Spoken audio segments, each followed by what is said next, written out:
کس طرح سچ تباہ ہوتا ہے یا کیجولٹی بنتا ہے؟ دیکھیے، یہ جو ماڈرن وارفیئر ہے، یہ صرف ویپن سے نہیں لڑی جاتی.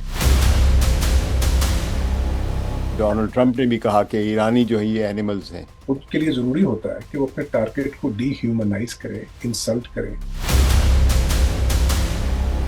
یہ ایسی سوچ کیوں ہے؟ لوگ کیوں سچ کیوں نہیں جاننا چاہتے؟ جو بھی سچ ان کے خیال میں سچ ہے، اس کے اراؤنڈ، اس کے آس پاس پیرالل سچ کھڑے ہوئے ہیں.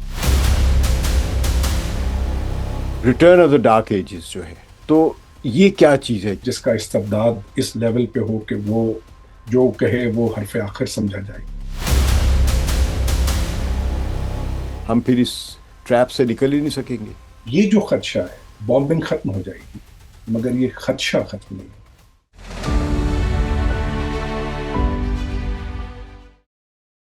ثقلین امام کا سلام قبول کیجیے۔ ہم آج بات کر رہے ہیں ماہر نفسیات اور جو سماجی اور سیاسی امور پر بھی کامنٹری کرتے رہتے ہیں، ڈاکٹر اختر علی سید، جو آئرلینڈ میں ایک جگہ ہے، وہاں پہ ایک ہاسپٹل ہے، وہاں پہ پرنسپل کلینکل سائیکالوجسٹ ہیں، آپ بردر آف چیریٹی ہے واٹفورڈ آئرلینڈ میں، تو وہاں پہ یہی خدمات سر انجام دے رہے ہیں ایز پرنسپل سائیکالوجسٹ۔ انہوں نے ایک کتاب بھی لکھی ہے جس کی وجہ سے ان کا کافی نام بھی مشہور ہے، استعمار کے نفسیات، اور مصنف ہونے کے ساتھ ساتھ متعدد نفسیاتی ریسرچز بھی کر چکے ہوئے ہیں، اور ان کی شائع بھی ہوئی بہت ساری ریسرچز۔ اب حالیہ جو امریکہ اسرائیل کی جو ایک ایکسس بنتی ہے، اس کا جو ایران کے خلاف ایک جنگ ہے اور ایران کے پورے اتحادیہ کے ساتھ جو جنگ ہے، اس کے تناظر میں پاکستانی معاشرہ جو ہے، یا گلوبل ساؤتھ کا معاشرہ کہہ لیں، اس میں بہت ساری بے یقینیاں اور بہت سارے معاملات اٹھ رہے ہیں، لوگ جذباتی ہو رہے ہیں، ہیجانی بھی ہو رہے ہیں، اور ان کے اندر کے اختلافات بھی، چاہے وہ قوم کے لحاظ سے ہوں یا قومی شناخت کے لحاظ سے یا فرقہ وارانہ ہوں، یا عام طور پہ جو لوگوں کے معاشی مسائل بھی ہوتے ہیں، ان کا کیا کیا اثر بن رہا ہے، اور وہ اس سارے تنازع کو جو عالمی سطح پر ہے، اس کو کس طرح دیکھ رہے ہیں۔ تو میں نے اسی سلسلے میں ان سے بات کرنے کے لیے ان کو دعوت دی ہے۔ تو ان کا آرٹیکل اس بارے میں ایک نہیں بلکہ کئی آرٹیکل جو ہیں، جو نفسیاتی طور پر دیکھتے ہیں کہ اس وقت دنیا کہاں پر کھڑی ہے۔ تو ڈاکٹر اختر علی سید صاحب ہمارے ساتھ موجود ہیں۔ یہ جو آپ نے آرٹیکل لکھے، جس کا متن اور لب لباب کو ایک عام سامع تک پہنچانے کے لیے مصنف سے جو بھی میں باتیں کر سکتا ہوں، وہ میں اب آپ سے اپنے ذہن میں جو سوال بنائے ہوئے اس پر میں بات کروں گا۔ تو آپ نے لکھا ہے کہ جو جنگ ہے، اس میں سب سے پہلے جو آپ کا ایک حالیہ جو ایک آرٹیکل جو آیا تھا، کہ جنگ میں سب سے پہلے سچ ہے جو زخمی ہوتے ہیں، جس کو ہم کہتے ہیں کہ first casualty of war is truth. تو اس سے آپ کی مراد، اور جو سوشل میڈیا ہے اس میں جس کا ایک عملی اثر جو بنتا ہے، کیونکہ ظاہر ہے اب ہماری زندگی میں کمیونیکیشن میں سوشل میڈیا بہت اہم ہے، تو یہ کس طرح کا کردار ادا کر رہے ہیں؟ یعنی کس طرح سچ تباہ ہوتا ہے یا کیجولٹی بنتا ہے، اور اس کے اثرات ہماری سوسائٹی اور سوشل میڈیا پر کس طرح ہمیں دیکھنے میں نظر آتے ہیں؟ دیکھیے، یہ جو ماڈرن وارفیئر ہے، یہ صرف ویپن سے نہیں لڑی جاتی. ماڈرن وارفیئر میں ایک لفظ جو بہت عام استعمال میں ہے، ہوں ہوں وہ یہ کہ یہ اب نیریٹو کی جنگ بھی ہوتی ہے.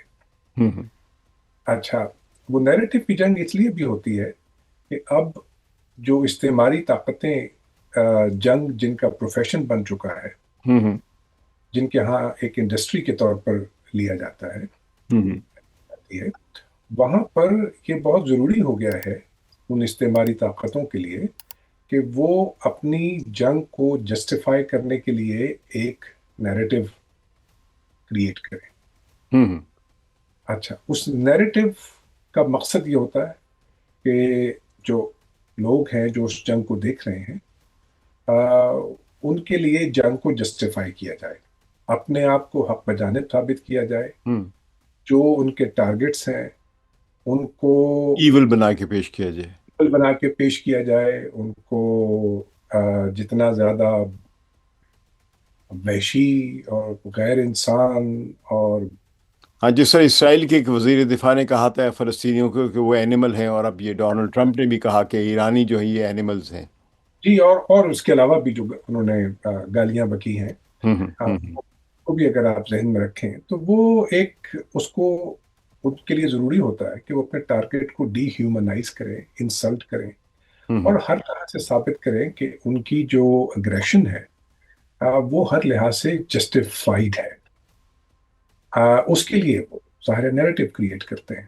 وہ نیریٹو کریٹ کرنے کے ساتھ ساتھ اب یہ بہت ضروری ہو گیا ہے استعمال کے لیے کہ وہ ایک شور کی ثقافت کو بھی پیدا کرے۔ شور کی ثقافت سے مراد یہ ہے کہ ایک ایسا ماحول کہ جس میں کوئی بھی چیز قابل یقین نہ رہے۔ آپ کوئی مختلف ہسٹوری تھیریز، مختلف تجزیے، مختلف خبریں، بے انتہا چینلز۔ تاکہ جو بھی بات کہی جا رہی ہے، جو بھی حقیقت ہے جو سامنے نظر آتی ہے، اس کے پیرلل اتنی زیادہ اور مینوفیکچرڈ ریالٹیز کھڑی کر دی جائیں کہ کوئی بھی چیز دنیا میں ناقابل یقین نہ رہے۔ تو اب اس کا رزلٹ کیا نکلتا ہے؟ اس کا رزلٹ یہ نکلتا ہے کہ جتنے لوگ ہیں اتنی ہی حقیقتیں ہیں اور اتنے ہی سچ ہیں۔ اب اس کو میں نے شور کی ثقافت کا نام دیا ہے۔ اب جب یہ صورتحال ہوگی تو اس کا ایک اور ایڈوانٹیج جو استعمار کو ملتا ہے وہ یہ کہ ایک افراتفری، ایک کیوس اور فریگمنٹیشن پیدا ہوتی ہے، جس سے سوسائٹیز، خاص طور پہ جو محکوم معاشرے ہیں، وہ تقسیم در تقسیم کے عمل سے گزرتے چلے جاتے ہیں۔ اس کا ظاہر ہے کہ فائدہ بہر صورت استعمار کو پہنچتا ہے، کیونکہ محکوم معاشرے کسی بھی ایک چیز پر متحد اور متفق نہیں ہو پاتے۔ ٹھیک ہے، ٹھیک ہے۔ تو یہ اس کا سب سے بڑا ایڈوانٹیج ہے۔ اچھا، آپ کے نزدیک یہ ایران اور اسرائیل کے یہ جو خاص طور پہ جو جنگ ہے اور اب تنازع جو چلا آ رہا ہے، اس میں ہم نے یہ دیکھا ہے کہ لوگ جو ہے، اور بلکہ سوشل میڈیا پر یہ بات زیادہ پھیل رہی ہے بنسبت مین اسٹریم میڈیا کے، کہ لوگ جو ہے حقائق جاننے کے بجائے اپنی اپنی خواہشات اور نظریات کو سچ کا لبادہ پہناتے ہیں، اور جو ان کے اپنے نظریات سے ہم آہنگ، اپنے خیالات سے ہم آہنگ کوئی چینلز ہوتے ہیں ان کو زیادہ سبسکرائب بھی کرتے ہیں۔ تو یہ کیا ہے؟ یہ ایسی سوچ کیوں ہے؟ لوگ کیوں سچ کیوں نہیں جاننا چاہتے؟ وہ سچ اس لیے نہیں جاننا چاہتے کہ جو بھی سچ ان کے خیال میں سچ ہے، اس کے اراؤنڈ، اس کے آس پاس پیرالل سچ کھڑے ہوئے ہیں۔ اب یہ ایک ایفرٹ مانگتا ہے، یہ ایک کوشش اور جد و جہد مانگتا ہے کہ آپ اتنے زیادہ حقائق اور اتنے زیادہ سچ کے درمیان میں سے آپ صحیح سچ کو چنیں۔ ایک سچے سچ کو چننا بھی ایک ایفرٹ مانگتا ہے۔ یہ ایفرٹ کرنے کا لوگوں کو کے پاس نہ تو وقت ہے نہ یارہ ہے، لہذا یہ بہت آسان ہوتا ہے کہ آپ اپنے سچ میں چھپتے چلے جائیں اور اس کے آس پاس جو چیزیں موجود ہیں ان کو دیکھنے سے انکار کر دیں۔ اس میں بے تحاشا منطقی مغالطے بھی ہوتے ہیں، اس میں غلط چیز کو غلط چیز سے کمپیئر بھی کیا جا رہا ہوتا ہے۔ اس کی ایک چھوٹی سی مثال میں آپ کے سامنے رکھتا ہوں۔ مثال کے طور پر اب جب آپ ایران پر بات کرتے ہیں تو ایران اور اسرائیل کی جنگ میں جو چیز ایران کو رد کرنے کے لیے استعمال ہوتی ہے وہ ایران کے اندرونی حالات ہیں، کہ وہاں پر انسانی حقوق کی جو صورتحال ہے اس کو استعمال کر کے اسرائیل کو حق بجانب ثابت کرنے کی کوشش کی جاتی ہے۔ یہ تو انٹرنیشنل لیول پہ ہو گیا نا، لیکن ہمارے معاشرے میں ایسا کیوں ہوتا ہے ہمارے کہ معاشرے میں ہمارے معاشرے میں بھی یہی ہو رہا ہے۔ ہمارے معاشرے میں یہاں تک کہا گیا کہ ایران کو نیوکلیئر ویپن رکھنے کا حق نہیں ہونا چاہیے، کیونکہ وہ ایک غیر ذمہ دار ریاست ہے، کیونکہ وہاں پر حقیقی معنوں میں جمہوریت نہیں ہے، جبکہ اس کے مقابلے میں اسرائیل حقیقی معنوں میں ایک جمہوری ملک ہے، اس لیے اس کے پاس یہ حق موجود ہے کہ وہ نیوکلیئر ویپن رکھ سکے۔ یہ تو کہ وہی نیریٹو ہے جو میں نے کئی اسرائیل کے حامی جن میں یہودی بھی یا غیر یہودی جو ہیں وہ ایسی ہی باتیں کرتے ہیں مغربی میڈیا پہ. تو پاکستان میں تو اپنا گلوبل ساؤتھ یا تیسری دنیا کے حوالے سے اور پھر مسلم ملک ہونے کی وجہ سے ایک دوسری قسم کی ایک ہم آہنگی یا دوستی یا قربت ہونی چاہیے ایران کے ساتھ. لیکن وہ نہیں ہے، ہوں. اس پہ اختلاف موجود ہے.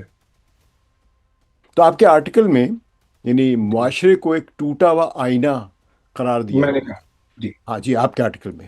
تو یہ اگر مجھے سمجھا سکے تاکہ میں بات اس پہ آگے، یہ ایک مطلب میرے جیسے ایک پڑھنے والے کے لیے ذرا سی ایک تھوڑی سی پیچیدہ سی بات لگتی ہے.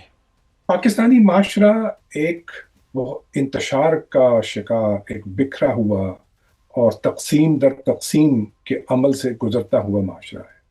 ہوں ہوں اور ہر کولونائزڈ معاشرہ جب ایک لمبا عرصہ، ایک طویل عرصہ کولونائزیشن کے عمل سے گزرتا ہے تو اس میں یہ دراڑیں پیدا ہونا لازم ہو جاتا ہے. ہوں ہوں اس کے کئی مقاصد ہیں. ایک مقصد تو سمپل وہ ہے کہ جس کو آپ ڈیوائڈ اینڈ رول کے نام سے جانتے ہیں. ہوں دوسرے یہ کہ حقائق کو توڑنے اور مروڑنے کا جو کام اس تقسیم سے لیا جاتا ہے وہ بھی ہوں آپ کے ساتھ ہے. اور ٹھیک. تیسری صورتحال یہ ہے، تیسری اس کا پہلو یہ ہے کہ کوئی بھی ایسی حکمت عملی یہ محکوم قومیں ایوالو نہ کر سکیں کہ ہوں جس پر پوری قوم کا اتفاق موجود ہو. تو اس کا مطلب یہ ہے کہ اگر ہم اس چیز کو ایک سائیکالوجی کے ایک اسٹوڈنٹ کے طور پہ، اور آپ تو ہیں تو اس کے ماشاءاللہ بڑے ایک پریکٹیکل آپ لیول پہ بہت ہائی جگہ پہ بیٹھے ہوئے ہیں، لیکن آپ بھی اپنے آپ کو نفسیات کا طالب علم کہتے ہیں، یہ آپ کی بڑی بات ہے. لیکن آپ کیوں سمجھتے ہیں کہ جنگ کا یہ جو اصل زخم ہے جسم پر نہیں بلکہ مستقبل اور انسانی شعور پہ، جیسے کبھی آپ نے مجھ سے گفتگو کرتے ابھی کچھ دیر پہلے کہا ہے، تو یہ جب زخم ہمارے جسم پر نہیں، ہماری روح پر، ہمارے مستقبل پر یا ہمارے شعور پر لگتا ہے، تو مطلب کس بنیاد پہ آپ یہ کہہ رہے ہیں اور اس کے ہم پر اثرات کیا بنتے ہیں؟ دیکھیے، جنگ شروع ہی ذہن سے ہوتی ہے. سب ہوں سے پہلے جو بیٹل فیلڈ ہے جنگ کی وہ انسانی ذہن ہے. وہاں پہ نیریٹو بنایا جاتا ہے، وہاں پہ صحیح اور غلط کے فیصلے کیے جاتے ہیں، وہاں پہ دشمن اور دوست کا تعین کیا جاتا ہے، وہاں پر یہ طے ہوتا ہے کہ کس کو زندہ رہنا ہے اور کس کو مار دینا ہے. یہ انسانی ذہن جو ہے، سب سے پہلی بیٹل فیلڈ جو ہے کسی بھی جنگ کی، وہ انسانی ذہن بنتا ہے. وہ اگر آپ ذہن سازی نہ کریں ان چیزوں کے اراؤنڈ تو آپ جنگ شروع کر ہی نہیں سکتے. میں عام فوجی کی بات نہیں کر رہا جس نے جا کے میدان جنگ میں اسلحہ چلانا ہے. میں ان لوگوں کی بات کر رہا ہوں جو ٹی وی اسکرین پر بیٹھ کر یا اخبار پڑھ کر جنگ کو دیکھ رہے ہوتے ہیں. یا بڑی ایک بالکل مختلف قسم کی بات سمجھ رہے ہیں. ہم سمجھتے ہیں کہ فوج یا فوجی جو ہے یہ جنگ کرتے ہیں، لیکن آپ یہ کہہ رہے ہیں کہ وہ جنگ بعد میں شروع ہوتی. پہلے جنگ جو ہے یہ پڑھے لکھے لوگ جن کو ہم غیر فوجی سمجھتے ہیں، جی، یہ ایک وہ اشتعال پیدا کر رہے ہوتے ہیں. یہ سب سے پہلی جو بیٹل فیلڈ ہے وہ انسانی ذہن ہے، ہوں جس ہوں کی طرف ظاہر ہے کہ ذرا دھیان کم جاتا ہے. ہوں. یہاں سے ایک بلٹ اپ شروع ہوتا جس ہے کو کہ ہم آپ نیریٹو بلڈنگ کہہ سکتے ہیں، یا کیا بہتر لفظ ہوگا؟ جنگ کا ماحول کہہ سکتے ہیں، جنگ کی ہوا کہہ سکتے ہیں، جنگ کی فضا کہہ سکتے ہیں، جو بھی آپ کہیے، جو نام مرضی دیجیے، لیکن جنگ کا آغاز انسانی ذہن سے ہوتا ہے.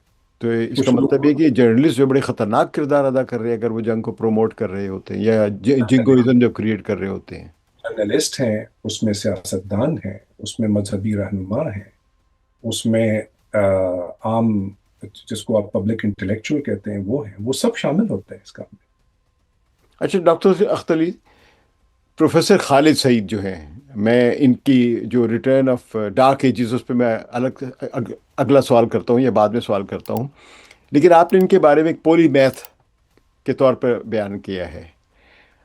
اب میرے جیسا آدمی اس کو نہیں سمجھ پائے گا، تو آپ اس کی تعریف کی تائید میں مطلب وہ علم کے کن مخصوص شعبوں یا فکری آپ کہہ لیں کہ جو بھی ایکٹیویٹیز ہیں یا مشاغل ہیں ان کا ذکر کرتے ہیں، کس طرح آپ ان کو پولی میتھ کہہ رہے ہیں؟ خالد صاحب کا کی جو جی میں اسٹرینگ تھی. بتا دوں اس اپنے سننے والوں کے لیے، خالد صحیح صاحب لاہور کے ایک بہت ہی مشہور و معروف پروفیسر ہیں سائیکالوجی کے، اور ڈاکٹر اختر علی ان کے اسٹوڈنٹ بھی شاید رہے ہیں آپ. میرے تو استاد اس کے وجہ سے، اور آپ نے ان پر لکھا بھی ہے، تو جی اس لیے میرا سوال ہے آپ سے جی۔